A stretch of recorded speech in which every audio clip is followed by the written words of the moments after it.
चीनी कंपनी पर जो वीवो है उस पर टैक्स चोरी के आरोप बहुत लंबे समय से लग रहे हैं। आपको बता दें कि अब कहा यह जा रहा है कि वीवो पर करीब 4300 करोड़ रुपए की टैक्स चोरी का आरोप है। वीवो ने इस आरोप को हालांकि गलत करार देते हुए कानूनी प्रक्रिया का विकल्प आजमाने की बात कह दी है। वीवो चीन की चौथी ऐसी कंपनी है जिस पर इस तरीके के घपले के आरोप लगे हैं। चीन की मोबाइल निर्माता और टेलीकॉम इक्विपमेंट कंपनियों पर भारतीय जांच एजेंसियों का शिकंजा गहराता जा रहा है। ताजा नाम चीनी स्मार्टफोन कंपनी ओप्पो इंडिया का है। शाओमी, वीवो और हुआवे के बाद ये चौथी कंपनी है जो भारतीय एजेंसियों की जांच के दायरे में आई है। डायरेक्टोरेट ऑफ रेवेन्यू इंटेलिजेंस यानी DRI ने ओप्पो इंडिया की 4389 करोड़ की कस्टम ड्यूटी की चोरी का पता लगाया है। DRI के मुताबिक कंपनी ने आयात की गलत जानकारी देकर टैक्स चोरी की है। हालांकि ओप्पो इंडिया ने इसे टैक्स चोरी मानने से इनकार करते हुए कानूनी प्रक्रिया अपनाने के लिए कहा है। ओप्पो मोबाइल्स चीन की ग्वांगडोंग ओप्पो मोबाइल टेलीकम्युनिकेशंस कॉरपोरेशन की सहयोगी कंपनी है। भारत में कंपनी ओप्पो, वन प्लस और रियलमी ब्रांड से फोन बेचती है। DRI ने जांच के दौरान ओप्पो इंडिया के कई परिसरों और मैनेजमेंट के अधिकारियों के घर छापेमारी की थी। इस दौरान मोबाइल बनाने के आयातित सामान के बारे में जानबूझकर गलत जानकारी देने के सबूत मिले थे। DRI के मुताबिक गलत जानकारी देकर ओप्पो इंडिया ने 2981 करोड़ रुपए की शुल्क छूट का फायदा उठाया। ओप्पो की चुकाई गई रॉयल्टी और लाइसेंस फीस में कस्टम एक्ट के नियमों का उल्लंघन हुआ। कंपनी इसे आयातित सामान के मूल्य में नहीं जोड़ रही थी।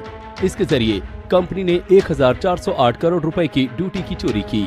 ऐसे में अब चीन की कंपनियों पर घपलेबाजी के लगातार लग रहे आरोपों से टैक्स सिस्टम से लेकर सिक्योरिटी तक कई तरह के सवाल खड़े हो गए हैं।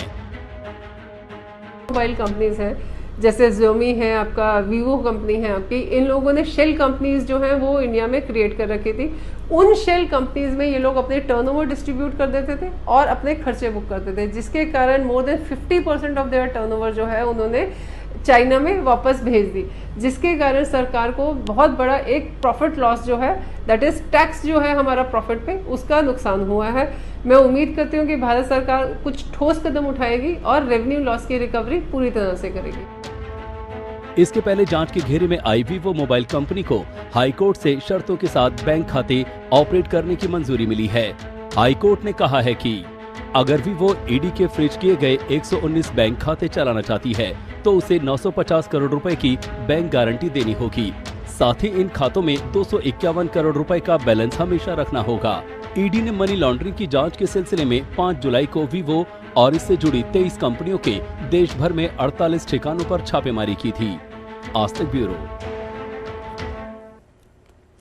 अब हम बात करने जा रहे हैं कि ऐसे डॉग के बारे में जिसके बारे में आज से नहीं बहुत लंबे समय से कहा जाता है कि ये बहुत ही खतरनाक डॉग है, लेकिन आप समझिए कि घर के मालिक को ये मार डाले, पूरी तरह से उसकी जान ले ले, कितना ज्यादा दहशत इस डॉग के नाम से लोगों को होने लगी होगी। ये जो घटना है वो है राजधानी उत्तर प्रदेश की राजधानी लखनऊ की। आपको ये भी बता दें कि इस डॉग का नाम है पिटबुल, जो बहुत ही ज्यादा खतरनाक माना जाता है। इसने हमला किया अपनी एक 80 वर्षीय मालिकिन पर और उनकी मौत हो गई। अब ये मामला बहुत जबरदस्त तरीके से तूल पकड़ रहा है। देर सवेर लखनऊ नगर निगम भी एक्टिव हो चुका है। पिटबुल को जब्त कर लिया गया है।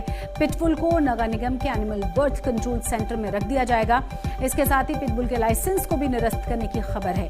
गुरुवार सुबह सुबह ये घटना घटी जब बंगाली टोला इलाके में नगर निगम की टीम पहुंची थी और उसके बाद पिटबुल को जबरदस्ती जब्त करने की कवायद शुरू की गई थी। मालिक अमित ने पिटबुल के चेहरे को ढक दिया, उसे नगर निगम की गाड़ी तक पहुंचा दिया और उसके बाद उसे नगर निगम के एनिमल बर्थ कंट्रोल सेंटर ले जाया गया और स्पेशल केज में रख दिया गया है।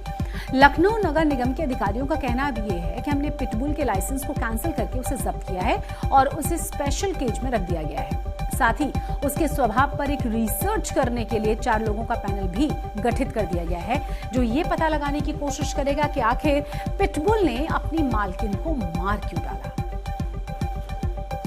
हालांकि ये कोई पहली घटना नहीं है, बहुत बुरी तरह से अपने ओनर्स या आसपास के लोगों को पिटबुल घायल करते रहे हैं। और पिटबुल के बारे में बहुत बार कहा जाता है कि ये बहुत ही खूंखार डॉग है, तो अगर आप इसे रखते हैं तो बहुत ही एहतियात आपको बरतनी चाहिए।